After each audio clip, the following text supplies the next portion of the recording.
네, 문재인 대통령이 공공기관의 채용 비리 문제에 칼을 꺼내 들었습니다. 속도 있고 철저한 후속 조처를 지시했는데요. 대표적인 채용 비리 사례로 꼽히는 강원랜드의 합격자 226명 전원을 직권 면직시키기로 했습니다. 고일환 기자입니다.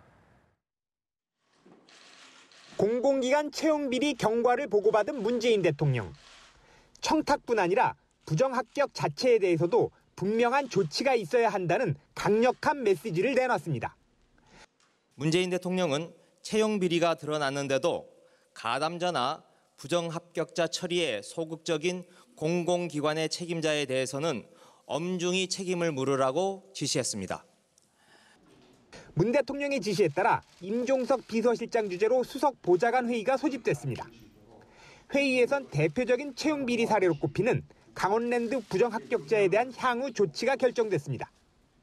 특히 강원랜드의 경우 채용 비리와 관련해 부정합격한 것으로 확인된 226명 전원에 대해 직권 면직 등 인사조처를 한다는 데 뜻을 모으고 강원랜드 감독기관인 산업부와 협의를 시작하기로 했습니다. 인사조처 방침이 결정된 226명은 점수 조작 등을 통해 부정합격한 것으로 확인돼 지난달부터 업무에서 배제된 상태입니다.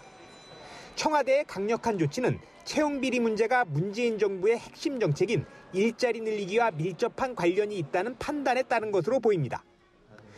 저는 지난 대선 때부터 청년 일자리에 대한 특단의 대책의 필요성을 기회 있을 때마다 강조해 왔습니다.